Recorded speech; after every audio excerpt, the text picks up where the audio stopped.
اعوذ باللہ من الشیطان الرجیم بسم اللہ الرحمن الرحیم رب اشرح لی صدری ویسر لی امری واحلل عقدۃ من لسانی یفقہوا قولی ربنا زدنا علما اللہم فقہنا فی الدین اللہم صلی علی محمد وعلی آل محمد کما صلیت علی ابراہیم وعلی آل ابراہیم انک حمید مجید اللہم بارک علی محمد وعلی آل محمد کما بارکت علی ابراہیم وعلی آل ابراہیم انک حمید مجید اعوذ باللہ من الشیطان الرجیم بسم اللہ الرحمن الرحیم وَإِذْ أَخَذَ اللَّهُ مِيثَاقَ النَّبِيِّينَ لَمَا آتَيْتُكُم مِّن كِتَابٍ وَحِكْمَةٍ ثُمَّ جَاءَكُمْ رَسُولٌ مُصَدِّقٌ لِّمَا مَعَكُمْ لَتُؤْمِنُنَّ بِهِ وَلَتَنصُرُنَّهُ قَالَ أَأَقْرَرْتُمْ وَأَخَذْتُمْ عَلَىٰ ذَٰلِكُمْ إِصْرِي قَالُوا أَقْرَرْنَا قَالَ فَاشْهَدُوا وَأَنَا مَعَكُم مِّنَ الشَّاهِدِينَ۔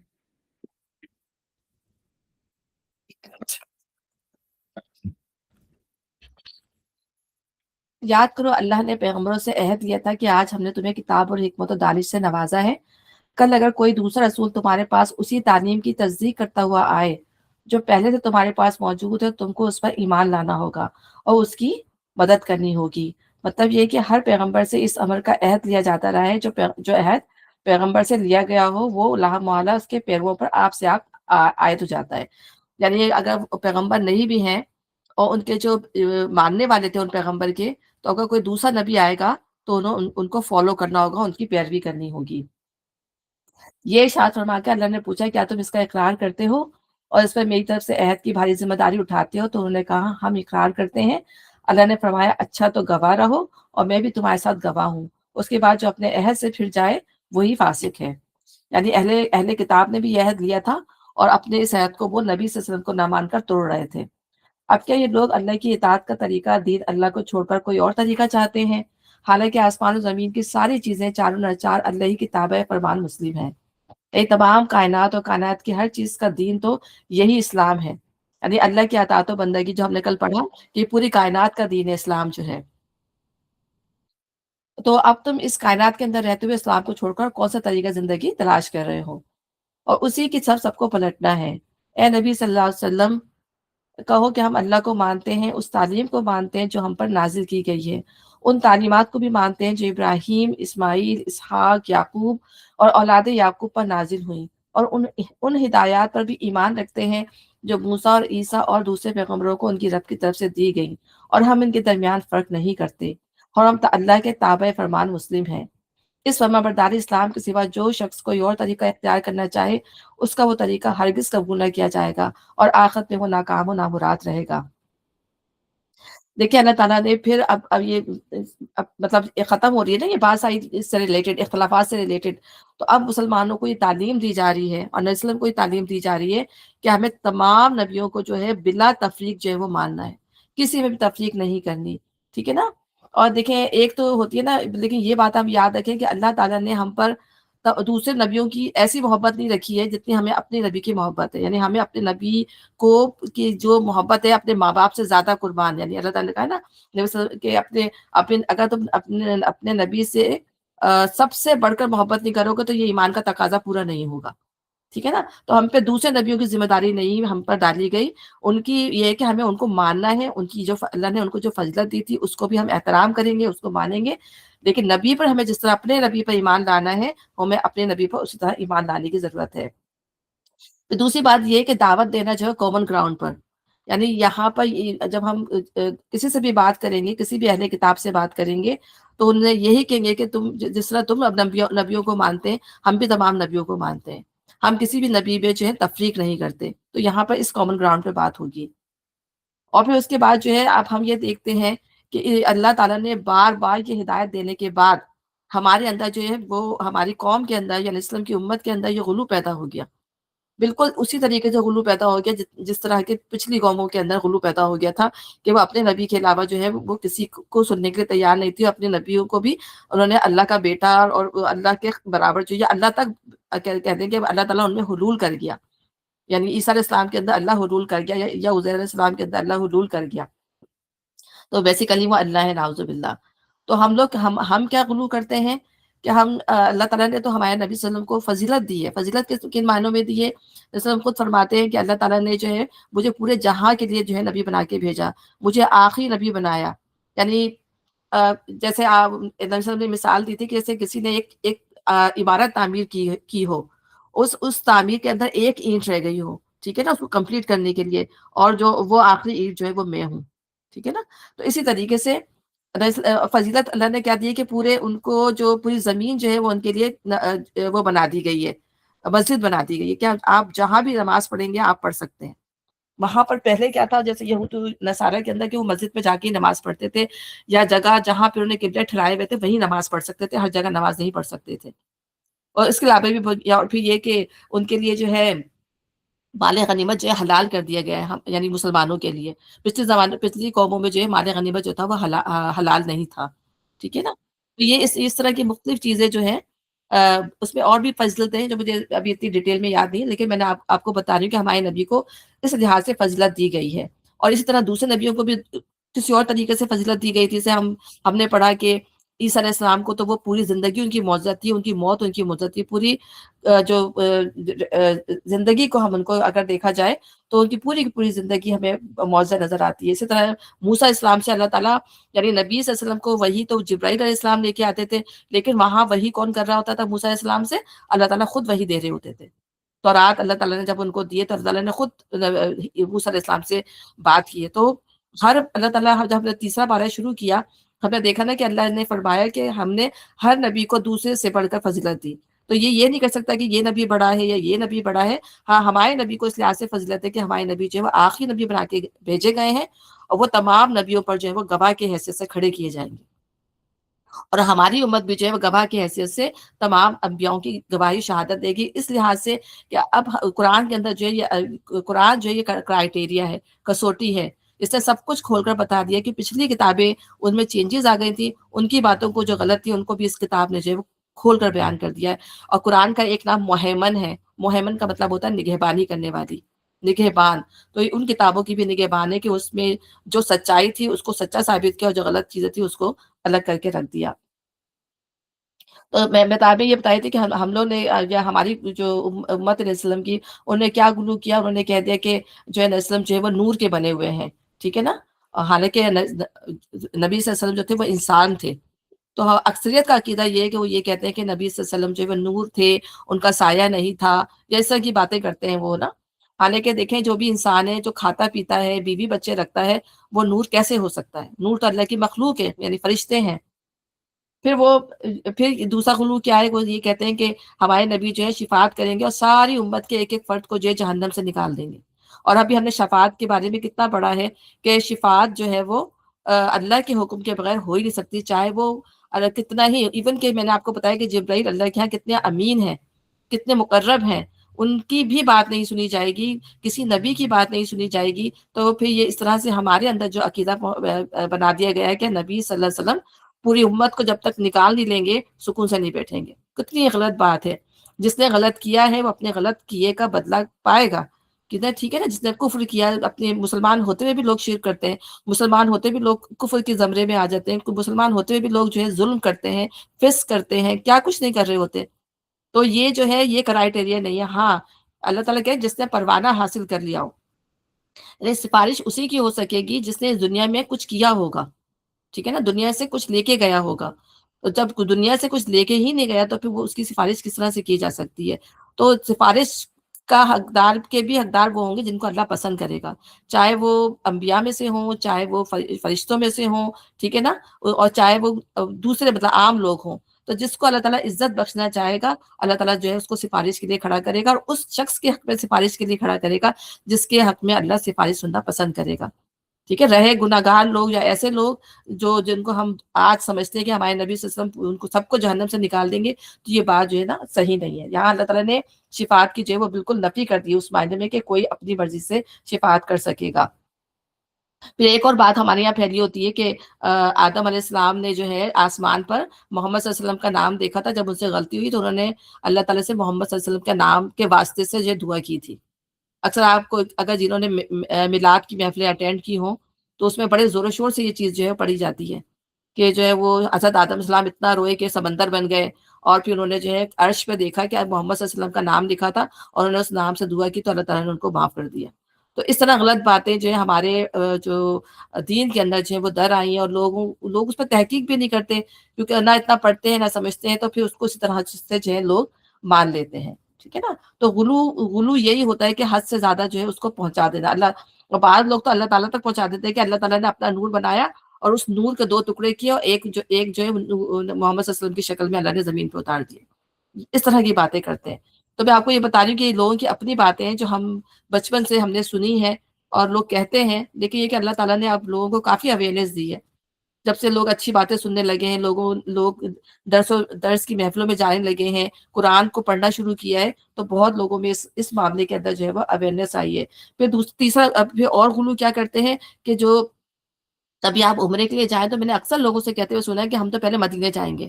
ہمارا دل بے چین ہے کہ پہلے ہمیں مدینے جانا ہے، اپنے نبی کا دیدار کرنا ہے، سوری ان کا زیارت کرنی ہے، ان سے مانگنا ہے، پھر ہم مکہ جائیں گے. تو کتنا دیکھیں، اگر دیکھا جائے تو بیت الحرام کی کیا اہمیت ہے، وہ اللہ تعالیٰ اس کی اہمیت کتنی بار بار ہمیں اس کی بتا رہے ہیں نا کہ مکہ کی اہمیت کیا ہے، اللہ کے گھر کی اہمیت کیا ہے. لیکن لوگوں کو آپ دیکھیں کہ ان کا عقیدہ کیا ہے، کس طرح کی وہ جو باتیں کر رہے ہوتے ہیں. اور پھر وہاں پہ لوگوں کو دیکھیں کہ وہ کس طرح تڑپ تڑپ کے جو ہے نبی صلی اللہ علیہ وسلم سے دعائیں مانگ رہے ہوتے ہیں. تو یہ غلو ہے. نبی صلی اللہ علیہ وسلم کہتے ہیں کہ میں تمہاری طرح انسان ہوں، مجھے ند نہ بنانا. ند کا مطلب ہوتا ہے کہ اللہ کے ساتھ شریک نہ کرنا. کہ ایک صحابی نے کہا نا کہ نبی صلی اللہ علیہ وسلم نے کوئی سوال پوچھا ایک صحابی سے، تو انہوں نے کہا کہ جو ہے اللہ بہتر جانتا ہے یا اللہ کے نبی بہتر جانتے ہیں؟ تو انہوں نے کہا کہ نہیں، اب صرف اللہ بہتر جانتا ہے، اور مجھے ند نہ بناؤ، یعنی مجھے اللہ کے ساتھ شریک نہ کرنا کبھی بھی. یہ تمام باتیں جو میرا کہنے کا مقصد یہ ہے کہ جو پچھلی قوموں نے کیا وہی جو ہے آج ہماری امت جو ہے اس میں مبتلا ہو گئی ہے. اب جب مبتلا ہو گئی ہے تو پھر کیا ہوتا ہے کہ اعمال کے اندر بھی جو ہے خرابی آ جاتی ہے انسان کے. جب وہ انسان اسی سوچ میں رہتا ہے کہ ہمارے نبی ہماری بخشش کرا دیں گے، ہماری سفارش کرا دیں گے، تو پھر وہ اعمال میں وہ چیز نہیں رہتی. پھر اس میں انسان جو ہے اطمینان سے ہو جاتا ہے، بالکل اسی طرح جس طرح عیسیٰ علیہ السلام کی قوم جو ہے عیسائی اطمینان سے ہیں. وہ یہی کہتے ہیں نا کہ اب جو ہے ہماری نجات کر کے جو ہے وہ انہوں نے سلیب چڑھ گئے، اور ہماری نجات اب ہم جو چاہیں کرتے رہیں. تو وہی چیز جو ہے وہ اس امت مسلمہ کے اندر بھی آ گئی ہے. تو اللہ تعالیٰ یہیں پہ ہمیں کلیئر یہ تمام باتیں، کیوں قرآن ہم پڑھنا چاہیے. قرآن ہمیں اس لیے پڑھنا چاہیے کہ تمام چیزیں ہمارے دماغ کے اندر جو ہے کلیئر ہوں، اور نہ صرف ہم خود اس کو سیکھیں بلکہ آگے بھی اس بات کو پہنچائیں جو صحیح بات ہے. ٹھیک ہے نا. اور بار بار اللہ تعالیٰ جب ان سے نبی صلی اللہ علیہ وسلم سے معاوضے مانگے جاتے تھے، آپ ہمیں جو ہے وہ آپ کو تو ایسا گھر ملنا چاہیے، آپ سے نیچے نہریں بہتی ہوں اور فرشتے آپ کے لیے اتریں اور آپ کا سونے چاندی کا گھر بنا ہو. تو انہوں نے نبی صلی اللہ علیہ وسلم کیا فرماتے تھے؟ کیا میں ایک پیغام لانے والے کے سوا بھی کچھ ہوں؟ کیا میں ایک بشر کے علاوہ بھی کوئی چیز ہوں؟ خود نبی صلی اللہ علیہ وسلم جو تھے وہ اس بات کا وہ خود اعتراف کرتے تھے. اور آج قوم جو ہے وہ اسی ذوم میں مبتلا ہے کہ نہیں، ہمارے نبی جو ہے سب کچھ ہے اور سب کچھ ہمارے لیے کر دیں گے. تو اللہ تعالیٰ یہی کہہ رہا ہے کہ اس فرما برداری اسلام کے سوا جو شخص کوئی اور طریقہ اختیار کرنا چاہے، اس کا وہ طریقہ ہرگز قبول نہ کیا جائے گا، اور آخرت میں وہ ناکام و نامراد رہے گا. کیسے ہو سکتا ہے کہ اللہ ان لوگوں کو ہدایت بخشے جنہوں نے نعمت ایمان پالنے کے بعد پھر کفر کا رویہ اختیار کیا، حالانکہ وہ خود اس بات پر گواہی دے چکے ہیں کہ یہ رسول حق پر ہے. یعنی بنی اسرائیل کو پھر اللہ تعالیٰ یہاں پر انہی کی بات کر رہا ہے، اور ان کے پاس روشن نشانیاں بھی آ چکی ہیں. روشن نشانی سے کیا مراد ہے کہ نبی صلی اللہ علیہ وسلم آ گئے، اور اس میں جو پیشن گوئیاں تھیں وہ کتاب کے اندر پوری بنوان پوری ہو چکی تھی. تو یہاں پر اور ان کے پاس روشن نشانیاں بھی آ چکی ہیں. اللہ ظالموں کو تو ہدایت نہیں دیا کرتا. ان کے ظلم کا صحیح بدلہ یہی ہے کہ ان پر اللہ اور فرشتوں اور تمام انسانوں کی پھٹکار ہے. اسی حالت میں جو ہے وہ ہمیشہ رہیں گے، نہ ان کی سزا میں تخفیف ہوگی، نہ انہیں مہلت دی جائے گی. البتہ وہ لوگ بچ جائیں گے جو اس کے بعد توبہ کر کے اپنے طرز عمل کی اصلاح کر لیں. ارے یہودیوں میں سے بھی میں نے بتایا تھا نا کہ ابن سلام ان کا نام تھا، وہ ایمان لے کر آئے تھے تو روشن نشانیاں دیکھ کر ہی وہ ایمان لائے تھے. تو جب انہوں نے دیکھا کہ نبی تو اس کی پوری شہادت دے رہے ہیں جو ہماری کتابوں میں لکھی ہوئی تھی، تو انہوں نے دیر نہیں لگائی اسلام لانے میں. اور اسی طرح تقریباً میں نے آپ کو بتایا تھا کہ 10 یہودی تھے جو پورے نبی صلی اللہ علیہ وسلم کے دور میں 10 یہودی جو تھے وہ ایمان لے کے آئے تھے.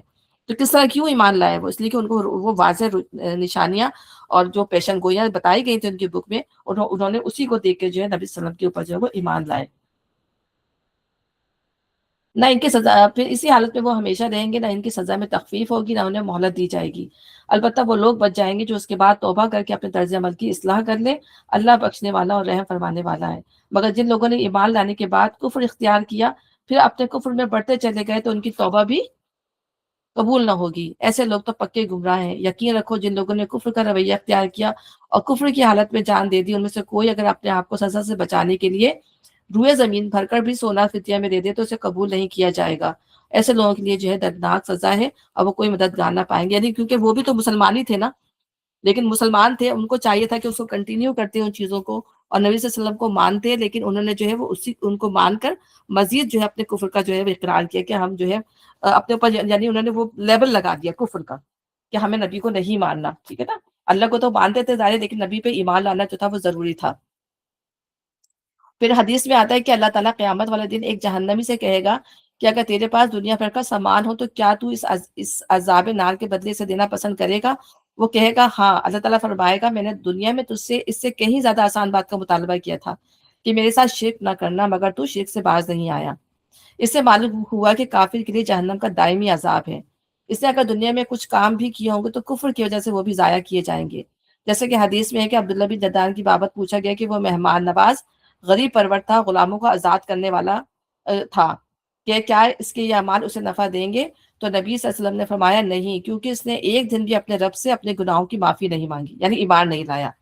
اسی طرح اگر کوئی شخص وہاں زمین بھر سونا بطور فدیہ دے کر یہ چاہے کہ وہ عذاب جہنم سے بچ جائے تو یہ ممکن نہیں ہوگا۔ اول تو وہاں کسی کے پاس ہوگا ہی کیا، اور اگر بالفرض اس کے پاس دنیا بھر کے خزانے ہوں اور انہیں دیکھا عذاب سے چھوٹ جانا چاہے تو یہ بھی نہیں ہوگا، کیونکہ اسے وہ معاوضہ یا فدیہ قبول ہی نہیں کیا جائے گا، ٹھیک ہے نا۔ اللہ نے جڑ ہی کاٹ دی اس چیز کی کہ وہاں پہ کوئی سفارش ہوگی، وہاں پہ کوئی جو ہے فدیہ دیا جائے گا، یا وہاں کوئی مدد کے لیے آئے گا، تو وہاں یہ تمام چیزیں نہیں ہوں گی۔ جو کچھ بھی ہوگا انسان کی صحیح اور کسب، یعنی صحیح کیا ہے، انسان نے کوشش کی ہوگی، کسب جو اس نے اپنے عمل سے کمایا ہوگا اسی کا بدلہ جو ہے اس کو دیا جائے گا۔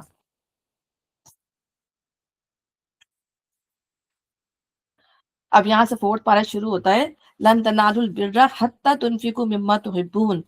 تم نیکی کو نہیں پہنچ سکتے جب تک کہ اب وہ اپنی وہ چیزیں اللہ کی راہ میں خرچ نہ کرو جنہیں تم عزیز رکھتے ہو۔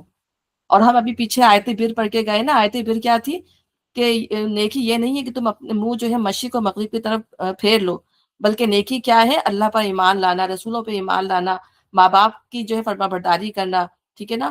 اسی طرح غریب مسکین کا حق ادا کرنا، اور نماز اور زکوٰۃ دیتے رہنا، عہدوں کی پابندی کرنا، یوم آخرت پر ایمان لانا، یہ تمام چیزیں جو ہیں اگر انسان اس پر عمل کرتا ہے، ان تمام چیزوں کو پورا کرتا ہے، اصل میں یہ نیکی ہے۔ اور یہ کہنا کہ بھائی میں نے اس طرف نماز، میں نے اس طرف عبادت کیوں کر لی، تم نے اس طرف کیوں نہیں کر لی، اور انہی بحثوں میں پڑے رہے، تو یہ چیزیں جو ہے کام نہیں آئیں گی، ٹھیک ہے۔ یہ تو اللہ نے ہمیں بتا دیا کہ بھائی قبلے کی طرف منہ کر کے پڑھنا ہے، ٹھیک ہے، اور یہ ہمیں سکھایا اللہ تعالیٰ نے، لیکن پہلے لوگ اسی بحثوں میں پڑے ہوئے تھے۔ ہم نے قبلے کے اوپر جب تعین ہوا تو بیت المقدس سے جو ہے مکہ کی طرف کر دیا گیا، پہلے مکہ سے بیت المقدس کی طرف کیا گیا، پھر بیت المقدس سے دوبارہ مکہ کی طرف کیا گیا، تو لوگ اسی بحثوں میں پڑے ہوئے تھے۔ تو یہاں پر بتانے کا مقصد یہ ہے کہ یہ ایک نیکی جو ہے، یہ ایک جو ہے بہت جو ہے وسیع لفظ ہے، وسیع معنوں میں استعمال ہوتا ہے، ٹھیک ہے نا، جو ہم نے ابھی پڑھا۔ تو یہ، اور پھر سب سے نیکی کیا چیز ہے کہ سب سے بڑھ کر جو کام بھی اللہ کی خوشنودی کے لیے کیا جائے گا، چھوٹا ہو یا بڑا، وہ نیکی کہلائے گا۔ تو جیسے ہم یہ جیسے کسی کو سلام میں پہل کر دینا، کسی کے دروازہ کھول کے کھڑے ہو جانا، کسی کو مسکرا کر اور بات کر لینا، راہ سے کوئی ایذا دینے والی چیز ہٹا دینا، یہ چھوٹی چھوٹی چیزیں، یہ تمام کیا ہے، اگر ہم اللہ کی رضا کے لیے کر رہے ہیں تو یہ تمام نیکی کے اس میں آئیں گی۔ یہ نیکی کا، یہ حالانکہ کتنی چھوٹی چیزیں ہیں، لیکن اگر یہ خلوص سے اللہ کی خوشی کے لیے کی جا رہی ہیں تو یہ نیکی کہلاتی ہے۔ اسی طرح اللہ کا ذکر کرنا، یہ سب چیزیں جو ہیں، یہ عبادت خلوص کے ساتھ کرنا، قرآن پڑھنا یا پڑھانا، اپنے جو معاملات ہوتے ہیں ان کے اندر فیئر ہو کر ڈیلنگ کرنا، یعنی جو بزنس ہوتے ہیں اس میں اگر فیئر ڈیلنگ ہو رہی ہے تو بزنس کے اندر بھی کتنے معاملات ہیں اگر آپ دیکھیں، تو اس میں فیئر ڈیلنگ کرنا، ٹھیک ہے نا۔ تو اگر کسی چیز کی محبت اللہ کی محبت میں غالب آ جائے اور وہ اسے اللہ کے لیے قربان نہ کر سکتا ہو تو بس وہی بت ہے، اور جب تک وہ اس بت کو نہ توڑ دے نیکی کے دروازے اس پر بند ہیں۔ یعنی کوئی شخص جو ہے کسی چیز کی محبت میں اتنا گرفتار ہے کہ وہ اس کو اللہ کی خاطر قربان نہیں کر سکتا، تو پھر جب تک وہ چیز اس کے دل سے اس کی محبت نہیں نکلے گی، وہ اصل میں جو نیکی کا جو حق ہے وہ ادا نہیں کر سکتا۔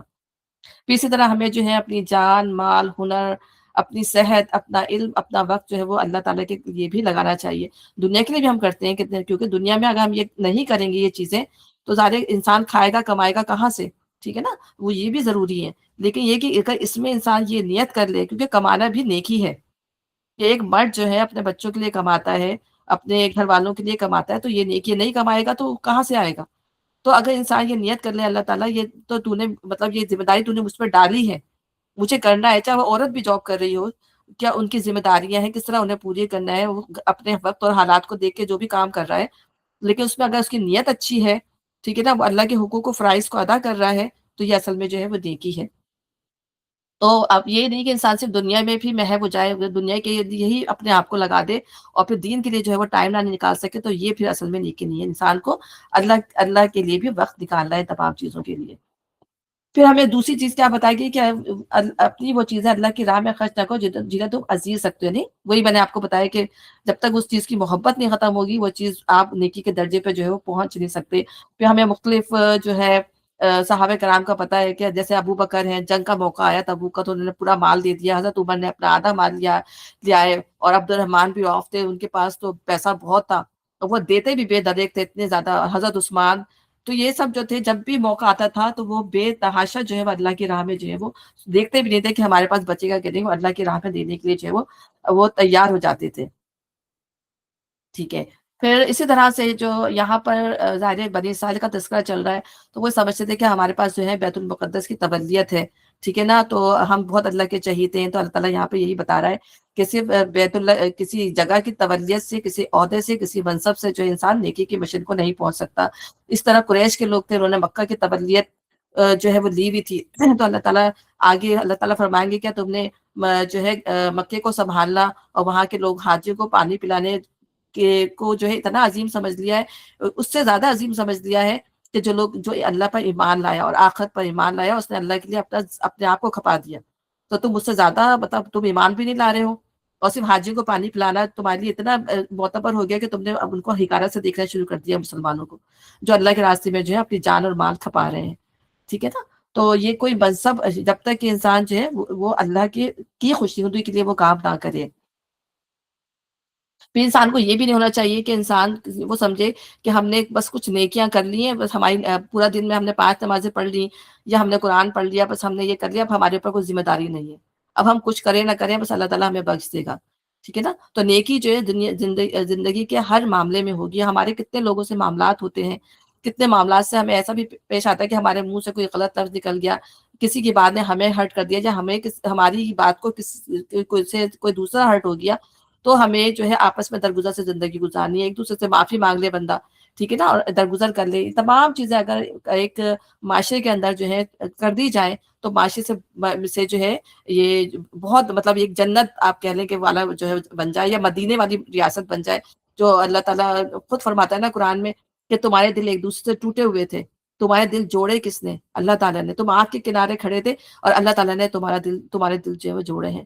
تو یہ اللہ تعالیٰ کی خوشنودی کے لیے جب انسان کام کرتا ہے تو اللہ تعالیٰ پھر دل بھی جوڑتا ہے. تو اللہ تعالیٰ ہمیں توفیق دے کہ اللہ تعالیٰ ہمارے دلوں کو بھی اور ہماری زبانوں کو بھی اللہ اتنا زیادہ کر دے کہ ہم جو ہے ایسے ہی جیسا اللہ ہمیں دیکھنا چاہتا ہے ہم ویسے ہی ہو جائیں پروردگار. آمین. اور جو کچھ تم خرچ کرو گے اللہ اس سے بے خبر نہ ہوگا. تو جو بھی ہم اللہ کے راستے میں خرچ کرتے ہیں اللہ تعالیٰ ہر چیز سے جو ہے وہ خبردار ہے، یعنی اس کو دیکھ رہا ہے. کھانے کی یہ ساری چیزیں جو شریعت محمدی میں حلال ہیں بنی اسرائیل کے لیے بھی حلال تھی. البتہ بعض چیزیں ایسی تھیں جنہیں تورات کے نازل کیے جانے سے پہلے اسرائیل نے خود اپنے اوپر حرام کر لیا تھا. اب یہاں پر جو تھے بنی اسرائیل کے 2 اعتراض تھے. ایک تو یہ کہ یہ جو کھانے آپ یعنی آپ بھی ابراہیمی مسلک کے ہیں، ہم بھی ابراہیمی اس کے ہیں، تورات اور زبور بھی آپ کہتے ہیں کہ اللہ کی کتابیں ہیں، تو ہمارے اور آپ کے کھانے میں اتنا فرق کیوں؟ آپ اونٹ کا گوشت کیوں کھاتے ہیں، آپ اس کا دودھ کیوں پیتے ہیں؟ ہمارے یہاں تو یہ حرام تھا. ٹھیک ہے نا. کیونکہ وہ اسرائیل یہاں پر لقب ہے یعقوب علیہ السلام کا. ٹھیک ہے نا. اسرائیل کا مطلب ہوتا ہے اللہ کا بندہ. تو یعقوب علیہ السلام کا یہ لقب تھا، تو یہاں پہ اللہ تعالیٰ نے ان کا نام یہاں پہ اسرائیل کہا ہے. لیکن ہو سکتا ہے کہ یعقوب علیہ السلام نے کسی بیماری کی وجہ سے، کسی الرجی بھی ہو جاتی ہے، کوئی آپ ڈسٹربنس بھی ہو جاتی ہے معدے کی، آپ نہیں کھا سکتے ہیں چیزوں کو، تو ہو سکتا ہے کسی ذاتی وجہ سے انہوں نے جو ہے وہ چیز چھوڑ دی، اونٹ کا دودھ یا اونٹ کا جو گوشت ہے تو وہ چیز جو ہے ان کی اولاد نے یا ان کی آنے والی جنریشن نے جو ہے اپنے اوپر حرام کر دی تھی، اور اس وقت تورات بھی نہیں آئی تھی، اس وقت انجیل بھی نہیں آئی تھی۔ تو اس بات کو جو یہ کہتے تھے کہ آپ لوگ تو کیوں کھاتے ہیں، یہ تو ہماری تو شریعت میں یہ چیز حرام ہے، اور آپ نے تو کہا ہے کہ یہ دونوں کتابیں اور یہ سب برابر ہیں۔ تو یہاں پہ یہ اعتراض ہے جس کا یہاں پر جواب دیا جا رہا ہے۔ البتہ بعض چیزیں ایسی تھیں جنہیں تورات کے نازل کیے جانے سے پہلے اسرائیل نے خود اپنے اوپر حرام کر لیا تھا۔ ان سے کہو اگر تم اپنے اعتراض میں سچے ہو تو لاؤ تورات اور پیش کرو اس کی کوئی عبارت۔ اس کے بعد بھی جو لوگ اپنی جھوٹی کھڑی ہوئی باتیں اللہ کی طرف منسوخ کرتے رہے وہی در حقیقت ظالم ہے، یعنی انہوں نے اپنی مرضی سے اس میں یہ چینجز کی تھی۔ کہو اللہ نے جو کچھ فرمایا ہے سچ فرمایا ہے، تم کو یکسو ہو کر ابراہیم کے طریقے کی پیروی کرنی چاہیے، اور ابراہیم شرک کرنے والوں میں سے نہ تھا۔ ٹھیک ہے نا؟ شرک بھی کر رہے ہو، کفر بھی کر رہے ہو، ٹھیک ہے نا، کتابوں میں تحریفیں بھی کر رہے ہو، اور پھر نام جو ہے پھر ابراہیم علیہ السلام کا لگا دیتے ہیں۔ ٹھیک ہے نا؟ تو یہاں پہ یہی بات، پھر ان کا جو ہے وہ دوسرا جو جو اعتراض تھا وہ یہی تھا نا بیت المقدس کے اوپر، کہ بیت المقدس کی طرف جو ہے منہ کر کے نماز پڑھتے تھے، تو کہیں گے کہ بھائی یہ بھی تو ابراہیم علیہ السلام نے مطلب، یا ان کو پہلا جو تھا قبلہ، پہلا قبلہ وہ اسی کو کہتے تھے، وہ تو اس کو مانتے ہی نہیں تھے، حالانکہ ان کی کتابوں میں خاص طور پہ یہ لکھا ہوا تھا مکہ کے بارے میں، کیونکہ اس سے وہ کیا کرتے تھے، اسماعیل علیہ السلام کو بتانا نہیں چاہتے تھے۔ ایک منٹ ٹھہریے گا ذرا، ایک منٹ فون آ رہا ہے ذرا۔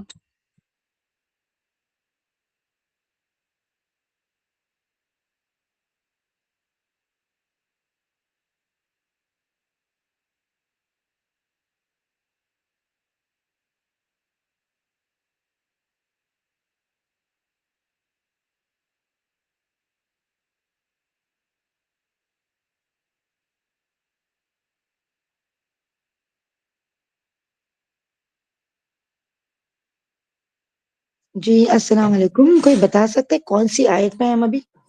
جی ابھی آیت میں بتا دیتی ہوں آپ کو، آیت سوری 96 ہے سورہ آل عمران کی۔ اوکے جزاک اللہ۔ جی بس اسکول سے فون آ رہا تھا تو میں سوری میں نے لے لی۔ اچھا، تو یہاں پر ان کا یہی شک تھا کہ وہ جو ہے بیت المقدس کی طرف منہ کر کے کیوں نماز نہیں پڑھتے۔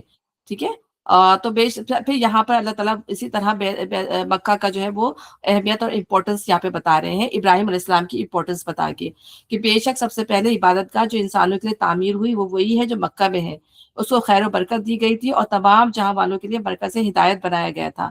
اس میں کھلی ہوئی نشانیاں ہیں، ابراہیم کا مقام عبادت ہے، اور اس کا حال یہ ہے کہ جو اس میں داخل ہو گیا معمون ہو گیا۔ یہودیوں کا دوسرا اعتراض یہ تھا کہ تم نے بیت المقدس کو چھوڑ کر کعبے کو قبلہ کیوں بنایا، حالانکہ پچھلے انبیاء کا قبلہ بیت المقدس ہی تھا۔ اس کا جواب سورہ بقرہ میں دیا جا چکا ہے، لیکن یہودی اس کے بعد بھی اپنے اعتراض پر مصر رہے، لہٰذا یہاں پھر اس کا جواب دیا جا رہا ہے۔ ٹھیک ہے، حالانکہ بیت المقدس بھی جو ہے کیا کہتے ہیں، سوری، ابراہیم علیہ السلام نے اس کی بنیادیں رکھی تھی۔ اس کو مسجد جو بیت المقدس، اس کا نام تو بعد میں رکھا گیا، وہ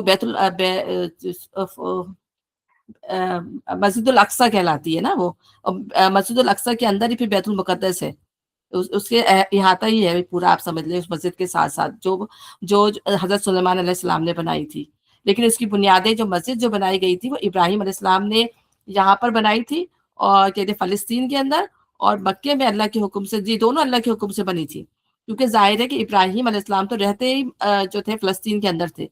ٹھیک ہے، تو پھر وہاں وہ بار بار مکے کیسے آ سکتے تھے؟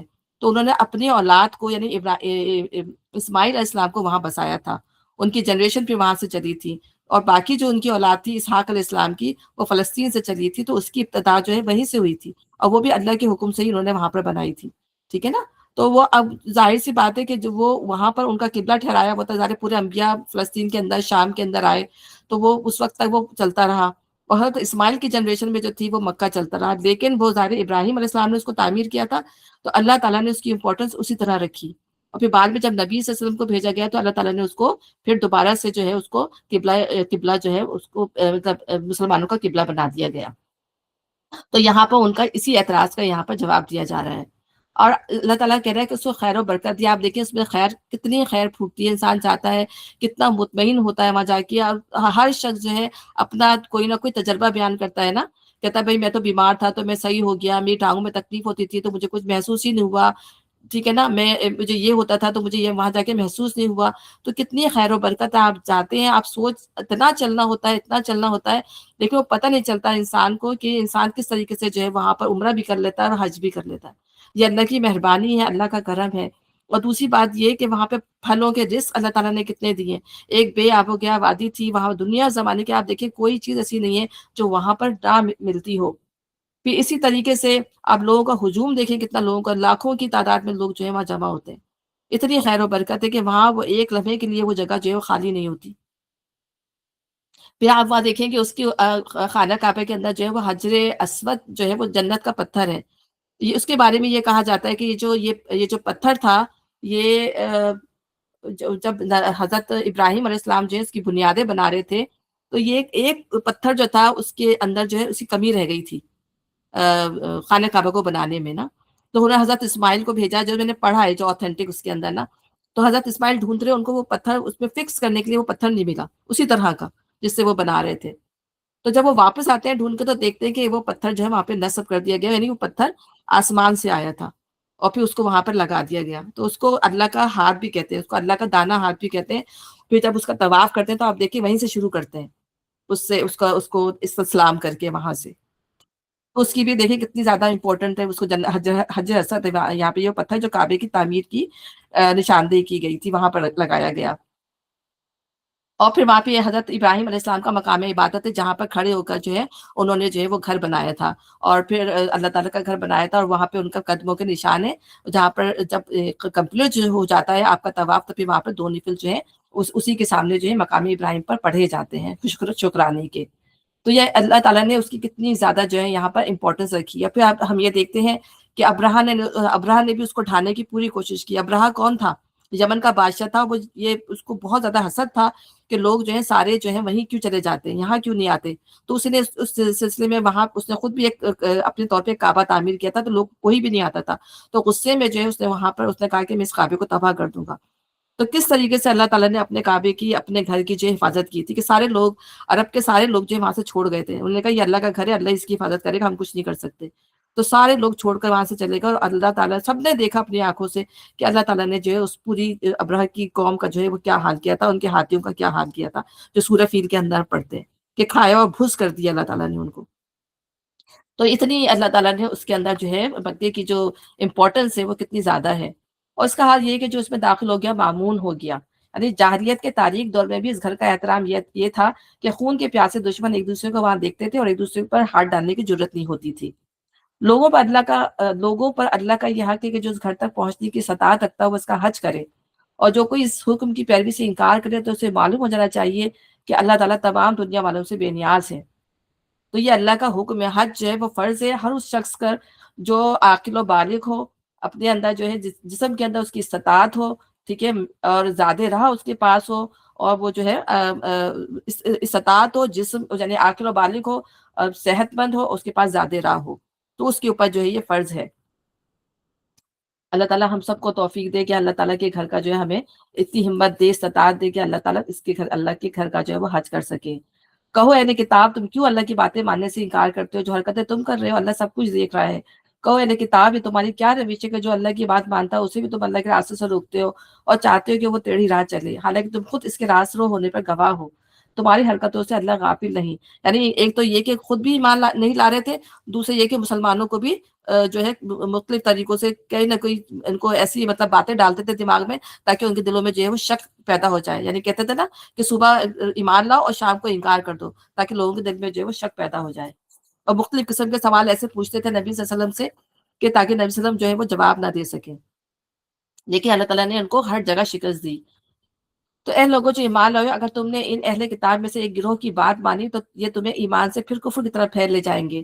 تمہارے لیے کفر کی طرف جانے کا اب کیا موقع باقی جبکہ تم کو اللہ کی آیات سنائی جا رہی ہیں اور تمہارے درمیان اس کا رسول موجود ہے. جو اللہ کا دامن مضبوطی کے ساتھ تھامے گا وہ ضرور راہ راست پا لے گا. یعنی آپ یہ دیکھیں کہ دین کو سیکھنا کیوں اتنا ضروری ہے کہ بعض میں نے کہا نا کہ دین سے پھرنا، شیطان انسان کی طاقت میں ایسا لگا ہوا ہے کہ انسان کو دین سے پھرتے ہوئے دیر نہیں لگتی. کوئی بھی انسان کو ایسی بات لگ جائے کہ وہ انسان کو دین سے پھرا دیتی. کتنے لوگ ہیں جو مسلمان ہو کر جو ہے عیسائی بن گئے، مسلمان ہو کر شیعہ بن گئے صرف اس لیے کہ ان کے پاس نالج نہیں تھی. ابھی کچھ بچوں کے بارے میں انہیں پتہ چلا کہ وہ جو ہے اتنا زیادہ ان کو جو ہے وہ ابھی یونیورسٹیز کے اندر بھی یہ چیزیں ہو رہی ہیں کہ ظاہر بچوں کے پاس نالج نہیں ہوتی یا بڑوں کے پاس بھی اتنی نالج نہیں ہوتی. اور شیعوں کے پاس آپ کو پتا ہے کہ کتنا زیادہ یہ جو ہے نا بچپن سے ہی ان کو یہ چیزیں جو ہے نا پڑھائی جاتی ہیں، پڑھتے ہیں، مطلب وہ اپنے مجلسوں میں جاتے ہیں اور سن کے اتنے پکے ہو جاتے ہیں کہ ان کو سب پتا ہوتا ہے کہ تمام چیزیں. اور پھر وہ خاص طور پہ ڈھونڈ ڈھونڈ کے جو ہے وہ بخاری کی بھی مسلم کی بھی ایسی ایسی حدیثیں نکالتے ہیں اور پھر اس کو جو ہے ہم یوز کرتے ہیں. تو وہ بچے جو ہے نا پھر وہ جو ہے ان سے وہ ہو جاتے ہیں، آپ انسپائر ہو جاتے ہیں اور کہتے ہیں کہ ہاں یہ چیز صحیح ہے. تو اسی طرح یہودی عیسائی بھی کرتے تھے کہ اس طرح کی باتیں نکال نکال کے لاتے تھے. جب نالج نہیں ہوگی تو بھٹکنا جو ہے وہ پھر آسان ہو جاتا ہے، سیدھے راہ سے ہٹنا جو ہے آسان ہو جاتا ہے، پھر انسان جو ہے وہ کفر کی طرف جو ہے وہ جا سکتا ہے. تو اگر ایمان کمزور ہو تو دین خطرے میں پڑ جاتا ہے، ٹھیک ہے نا. تو انسان کو کوشش کرنی چاہیے، ہمیں بھی کوشش کرنی چاہیے، ظاہر اپنے بچوں کے لیے بھی ان کو بھی پڑھانا چاہیے تاکہ یہ کہ کوئی غلط بات بتائے تو فوراً جو ہے اس کو سمجھ میں آ جائے کہ یہ بات جو ہے غلط کی جا رہی ہے. اے لوگوں جو ایمان لائے ہو، اللہ سے ڈرو جیسا کہ اس سے ڈرنے کا حق ہے. تم کو موت نہ آئے مگر اس حال میں کہ تم مسلم ہو. سب مل کر اللہ کی رسی کو مضبوط پکڑو، تفرقے میں نہ پڑو. کتنے دفعہ اللہ تعالیٰ بار بار فرما رہے ہیں کہ اللہ کی رسی کو مضبوطی سے پکڑ لو. یعنی قرآن ایک اب جو ہے نبی صلی اللہ علیہ وسلم نے خود بتایا تھا نا کہ قرآن کو جو ہے میرے جانے کے بعد قرآن اور سنت کو مضبوطی سے پکڑ لینا، دانتوں سے پکڑ لینا. تو دانتوں سے پکڑنے کا مطلب ہے کہ یہ اب چھوٹنا نہیں چاہیے ہاتھ سے. ظاہر قرآن کو پس پوچھ ڈال دیا ہے تو اسی لیے جو ہے اتنی زیادہ جو ہے وہ پستی، بدحالی، گمراہی مسلمانوں کے اندر آپ دیکھیے کتنی زیادہ آئی ہوئی ہے.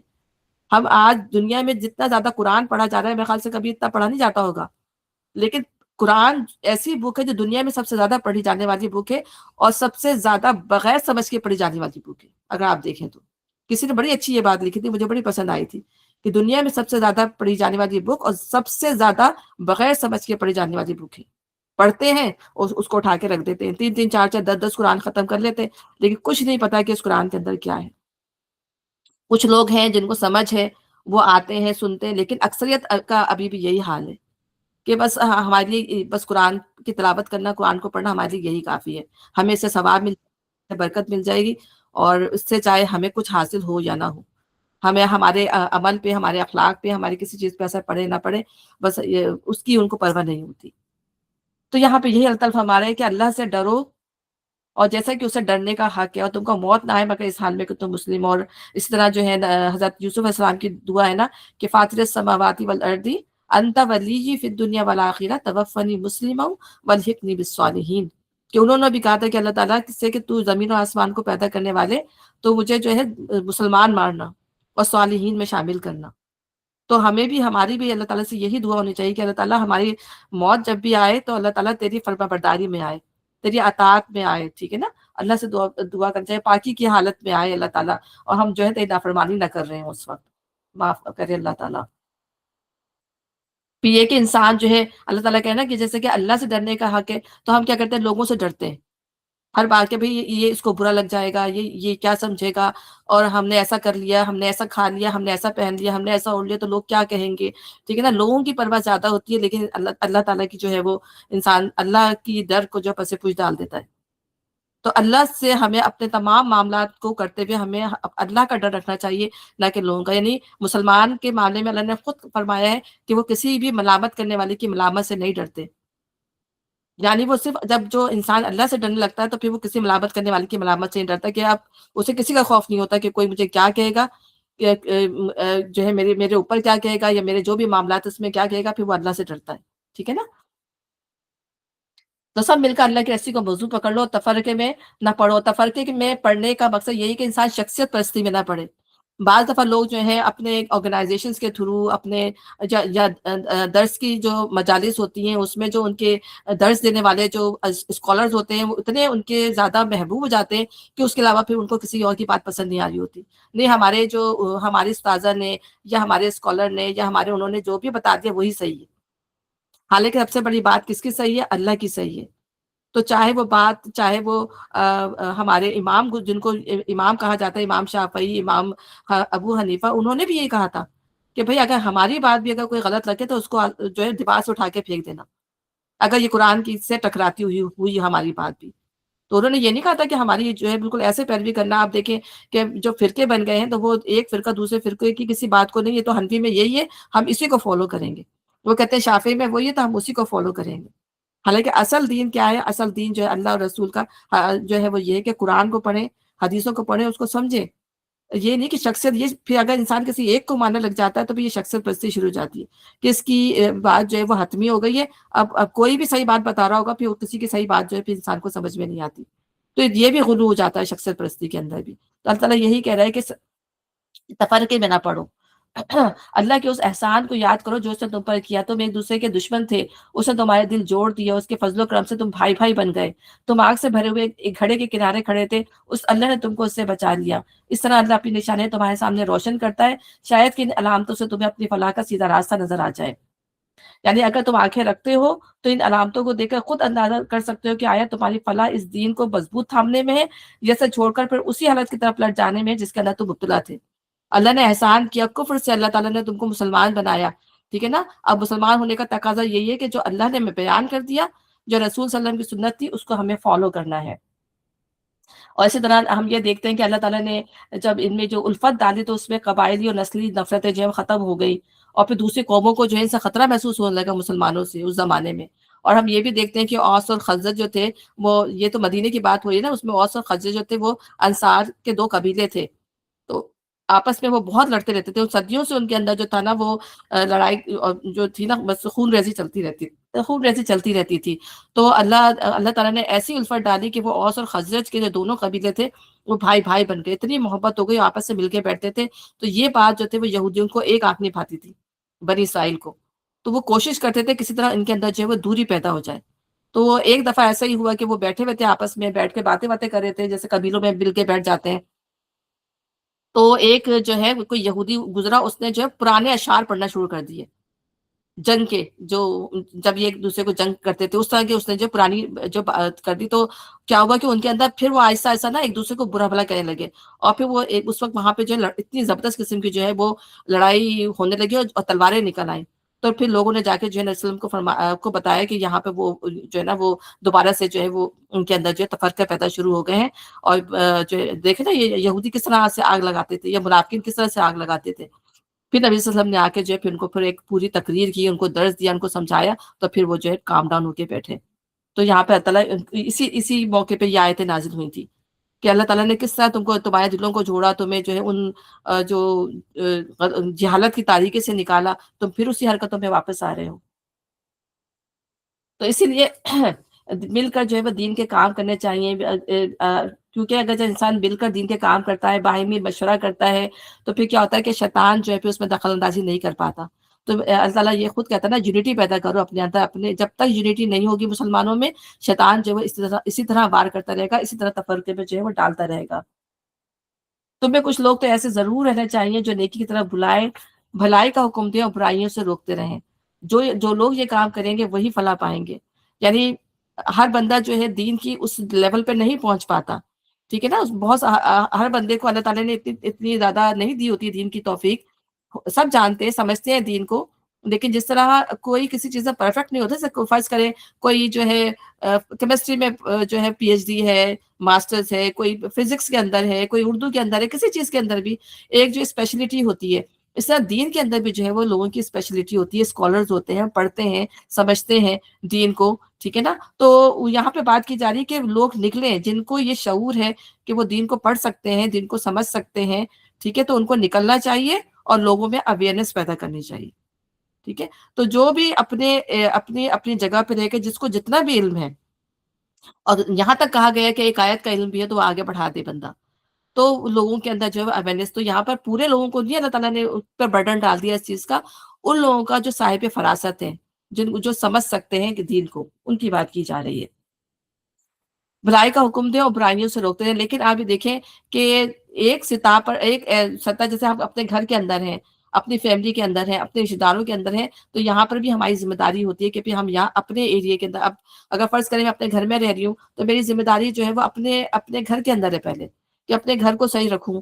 ٹھیک ہے نا. اس کے بعد جو ہے میری اللہ تعالیٰ مجھ سے یہ نہیں پوچھا کہ باہر میں نے پہنچایا تھا کہ نہیں پہنچایا تھا. یہ چیز یہ مردوں سے پوچھو گی, عورتوں کی ذمہ داری نہیں ہے یہ کہ باہر نکل کے گلی گلی کوچوں میں جا کے جو ہے دین کا کام کریں، یہ عورتوں کی ذمہ داری نہیں ہے۔ ہمارا کام کیا ہے کہ چلو ٹھیک ہے، اب تو ماشاء اللہ اللہ تعالیٰ نے یہ آسانیاں کر دی کہ ہم انٹرنیٹ پہ بیٹھ کے کام کر لیتے ہیں یا گھروں میں بیٹھ کے درس و تدریس کر لیتے ہیں، لیکن بیسیکلی یہ اللہ تعالیٰ نے ذمہ داری مردوں کے اوپر ڈالی ہے۔ ہاں، عورتوں کے اندر یہ ہے کہ اپنے گھروں میں بیٹھ کے جو بھی اچھی بات ہے، اگر وہ نکلتی ہیں جابوں کے لیے نکلتی ہیں، کسی اور کام کے لیے نکلتی ہیں، کالجوں میں یونیورسٹی میں، اگر دین کی نالج ہے تو وہ جا کے وہاں پہ ضرور اچھی بات جو ہے بتائیں، غلط کاموں سے روکیں اور اچھائی کی جو ہے وہ دعوت دیں۔ تو یہاں پہ بتانے کا مقصد یہ ہے کہ جو لوگ یہ کام کریں گے فلاح پائیں گے۔ تو اب جو شخص بھی فلاح پانا چاہتا ہے اپنے اس پہ رہ کے جو ہے وہ ضرور یہ کام کرے، اپنے لیول پہ رہ کے جو ہے وہ ضرور یہ کام کرے۔ پھر ہم یہ دیکھتے ہیں کہ قرآن کو جب ہم پڑھتے ہیں تو ہمارے ہمارے دل و دماغ کو کھولتا ہے، سوچنے کی سمجھ دیتا ہے، عمل کرنے کی طاقت دیتا ہے، ٹھیک ہے نا؟ تو اب ایسا نہ ہو کہ ہم صرف ایک فرقے کے بن کے رہ جائیں اور چند آیتوں کو نکالیں اور پھر ان آیتوں کو بس ہم اپنی زندگی کا محور بنا لیں، اور جس سے بھی بات کرنی ہو بس ان آیات کو، صرف چند آیات کو لے کر ہم لوگوں سے بحث بازی شروع کر دیں۔ قرآن جو ہے وہ پورا کا پورا جو ہے وہ سمجھنے کی چیز ہے، پھیلانے کی چیز ہے، بتانے کی چیز ہے۔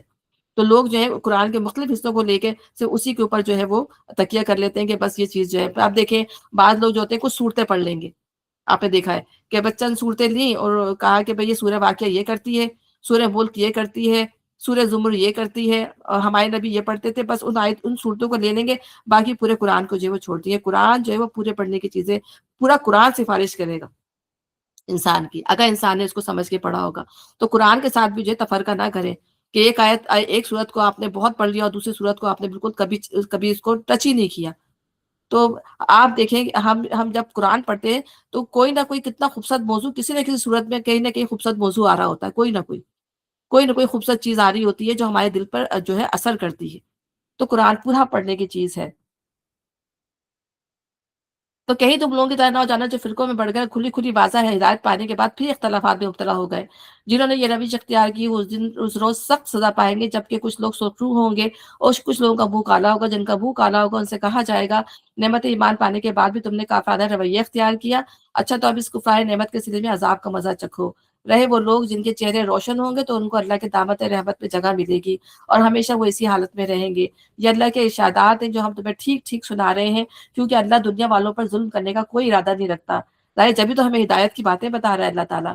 زمین اور آسمان کی ساری چیزوں کا مالک اللہ ہے اور سارے معاملات جو ہیں وہ اللہ کے حضور ہی پیش ہونے والے ہیں۔ اب دنیا میں وہ بہترین گروہ تم ہو جسے انسانوں کی ہدایت و اصلاح کے لیے میدان میں لایا گیا ہے۔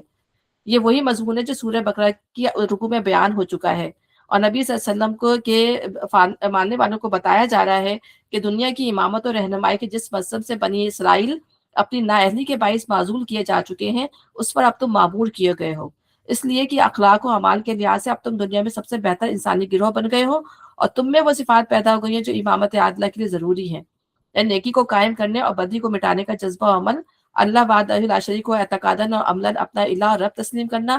لہٰذا اب یہ کام تمہارے سپرد کیا گیا اور تمہیں لازم ہے کہ اپنی ذمہ داریوں کو سمجھو اور ان غلطیوں سے بچو جو تمہارے پیش رو کر چکے ہیں۔ تم نیکی کا حکم دیتے ہو، بدی سے روکتے ہو، اللہ پر ایمان رکھتے ہو۔ یہ اہل کتاب ایمان لاتے تو انہی کے حق میں بہتر تھا، اگرچہ ان میں کچھ لوگ ایماندار بھی پائے جاتے ہیں، مگر ان کے بیشتر افراد نافرمان ہیں۔ یہ تمہارا کچھ بگاڑ نہیں سکتے، زیادہ سے زیادہ بس کچھ ستا سکتے ہیں۔ اگر یہ تم سے لڑیں تو مقابلے میں پیٹھ دکھائیں گے، پھر ایسے بے بس ہوں گے کہ کہیں سے ان کو مدد نہ ملے گی۔ یہ جہاں بھی پائے گئے ان پر ذلت کی مار ہی پڑی، کہیں اللہ کے ذمے یا انسانوں کے ذمے میں پناہ مل گئی، یہ اور بات ہے۔ یعنی بنی اسرائیل کے لیے، یہودیوں کے لیے کے حق میں تو اللہ تعالیٰ نے کہہ دیا تھا کہ ان کو کہیں جگہ جو ہے نہیں ملے گی، اور آج تک آپ دیکھیں کہ یہودیوں کے لیے کوئی اپنی جگہ نہیں ہے، اور جہاں یہ رہ کر کہہ سکیں یہ ہمارا اپنا ملک ہے، یہ ہماری اپنی جگہ ہے، ٹھیک ہے نا، اور دوسری جگہوں پر جو یہ دست درازی کرتے ہیں اور اپنی جگہ اس کو بنانے کی جو ہے وہ کوشش کرتے ہیں۔ تو یہاں پہ یہی کیا جا رہا ہے کہ کہیں اللہ کے ذمے یا انسانوں کے ذمے میں پناہ مل گئے تو یہ اور بات ہے۔ یہ اللہ کے غضب میں گھر چکے ہیں، ان پہ محتاجی اور مغلوبی مسلط کر دی گئی ہے، اور یہ سب کچھ صرف اس وجہ سے ہوا کہ اللہ کی آیات سے کفر کرتے رہے اور انہوں نے پیغمبروں کو ناحق قتل کیا۔ یہ ان کی نافرمانیوں اور زیادتیوں کا انجام ہے۔ مگر سارے اہل کتاب یکساں نہیں ہیں، ان میں سے کچھ ایسے بھی ہیں جو راہ راست پر قائم ہیں۔ تو جہاں اللہ تعالیٰ ان کے خراب لوگوں کا ذکر کرتا ہے تو اللہ تعالیٰ ان کے نیک لوگوں کا بھی ذکر کرتا ہے۔ راتوں کو اللہ کی آیات پڑھتے ہیں اور اس کے آگے سجدہ ریز ہوتے ہیں، اللہ روز آخرت پر ایمان رکھتے ہیں، نیکی کا حکم دیتے ہیں، برائیوں سے روکتے ہیں اور بھلائی کے کاموں میں سرگرم رہتے ہیں۔ جیسے ہم نے ورقہ بن نوفل جو ان کے چچا تھے حضرت خدیجہ کے، حالانکہ وہ عیسائی تو بن گئے تھے, انہیں سمجھ ہی نہیں آتا تھا, جب دین نہیں آیا تھا لوگ بت پرستی کرتے تھے تو انہیں نہیں سمجھ میں آتا تھا یہ بت پرستی کیوں کر رہے ہیں, تو پھر وہ اس وقت جو ہے وہ عیسائی بن گئے تھے. یعنی اس وقت تو عیسائیت ہی صحیح مذہب تھا نا, جب تک کہ نبی صلی اللہ علیہ وسلم کا دین نہیں آیا تھا, تو اس وقت وہ عیسائی بن گئے تھے. لیکن جب نبی صلی اللہ علیہ وسلم سے ان کی بات ہوئی تو انہوں نے وہ ایمان لے آئے تھے اس بات کے اوپر کہ ہاں تم نبی ہو. تو یہاں پہ یہی ان کی تعریف کی جا رہی ہے. اسی طرح حبش کا نجاشی جو تھا, جو حبشہ کا بادشاہ تھا, کس طرح اس نے جو ہے اسلام کو جو ہے وہ قبول کر لیا تھا. تو جو حق شناس ہوتے ہیں, جن کے دل میں نیکی ہوتی ہے, اللہ تعالیٰ ان کو ضرور ہدایت دیتا ہے. یہ صالح لوگ ہیں, اور جو یہ نیکی اور جو نیکی بھی یہ کریں گے اس کی ناقدری نہ کی جائے گی. اللہ پرہیزگار لوگوں کو خوب جانتا ہے. رہے وہ لوگ جنہوں نے کفر کا رویہ اختیار کیا, تو اللہ کے مقابلے میں نہ ان کو کچھ بال کام دے گا نہ اولاد, وہ تو آگ میں جانے والے لوگ ہیں اور آگ ہی میں ہمیشہ رہیں گے. جو کچھ وہ اپنی اس دنیا کی زندگی میں خرچ کر رہے ہیں, اس کی مثال اس ہوا کی سی ہے جس میں پالا ہو ان لوگوں کی کھیتی پر چلے جنہوں نے اپنے اوپر آپ ظلم کیا, اسے برباد کر کے رکھ دے. یعنی جس کی یہ اس مثال جو اس کھیتی کی دی گئی ہے, جس کی فصل آدمیوں کو آخرت میں کاٹنی ہے. ہوا سے مراد وہ اوپری جذبہ خیر ہے جس کی بنا پر کفار رفع عام کے کاموں اور خیرات وغیرہ میں دولت صرف کرتے ہیں. اور پالے سے مراد صحیح ایمان اور ضابطۂ خداوندی کا فقدان ہے, کمی ہے, جس کی وجہ سے ان کی پوری زندگی غلط ہو کر رہ گئی. یعنی ان کے جو اعمال ہے دنیا میں, جو خوبصورت اعمال کر رہے ہیں, وہ سب ہوا بنا کے یا ڈسٹ بنا کے جو وہ اڑا دیے جائیں گے, کچھ بھی نہیں ملے گا ان کو. اللہ نے ان پر ظلم نہیں کیا, در حقیقت یا خود اپنے اوپر ظلم کر رہے ہیں. ان لوگوں جو ایمان لائے اپنی جماعت کے لوگوں کے سوا دوسروں کو اپنا رازدار نہ بناؤ. وہ تمہاری خرابی کے کسی موقع سے فائدہ اٹھانے میں نہیں چوکتے. تمہیں جس چیز سے نقصان پہنچے وہی ان کو محبوب ہے. ان کے دل کا بغض ان کے منہ سے نکلا پڑتا ہے. وہ جو کچھ اپنے سینوں میں چھپائے ہوئے ہیں وہ اس سے شدید تر ہے. ہم نے تمہیں صاف صاف ہدایت دے دی ہے. اگر تم عقل رکھتے ہو تو ان سے تعلق رکھنے میں احتیاط برتو گے. تم ان سے محبت رکھتے ہو مگر تم سے محبت نہیں رکھتے, حالانکہ تم تمام کتب آسمانی کو مانتے ہو. حالانکہ تم ان کے نبیوں کو مانتے ہو, تو تمہارے نبی کو نہیں مانتے, ٹھیک ہے نا. لیکن تم ان کے نبی کو مانتے ہو, اس کے باوجود بھی وہ تم سے بغض رکھتے ہیں. جب وہ تم سے ملتے ہیں تو کہتے ہیں کہ ہم نے بھی تمہارے رسول اور تمہاری کتاب کو مان لیا, مگر جب جدا ہوتے ہیں تو تمہارے خلاف ان کے غیظ و غضب کا یہ حال ہوتا ہے کہ اپنی انگلیاں چبانے لگتے ہیں. ان سے کہہ دو کہ اپنے غصے میں آپ جل مرو. اللہ دلوں کے چھپے ہوئے راز تک جانتا ہے. تمہارا بھلا ہوتا ہے تو ان کو برا معلوم ہوتا ہے, اور تم پر کوئی مصیبت آتی ہے تو یہ خوش ہوتے ہیں, مگر ان کی کوئی تدبیر تمہارے خلاف کارگر نہیں ہو سکتی, بشرطے کہ تم صبر سے کام لو اور اللہ سے ڈر کے کام کرتے رہو. یہ دو چیزیں ایسی ہیں جب انسان اللہ کے لیے ان چیزوں کو اختیار کر لیتا ہے, یعنی صبر کرتا ہے اور اللہ سے ڈر کے کام کرتا ہے, تو پھر کسی کی کوئی جو ڈالی ہوئی یا کسی کی کوئی سازش اس طرح کی چیزیں جو ہے وہ کام نہیں کرتی, الا یہ کہ اللہ ہی کا عذر ایسا ہو.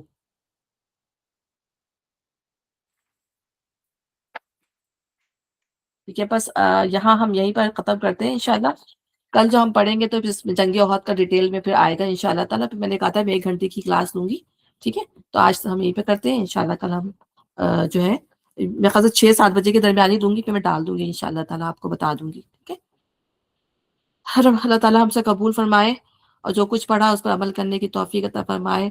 ربنا تقبل منا انک انت السمیع العلیم وتب علینا انک انت التواب الرحیم. سبحانک اللہم وبحمدک اشہد ان لا الہ الا انت استغفرک واتوب الیک.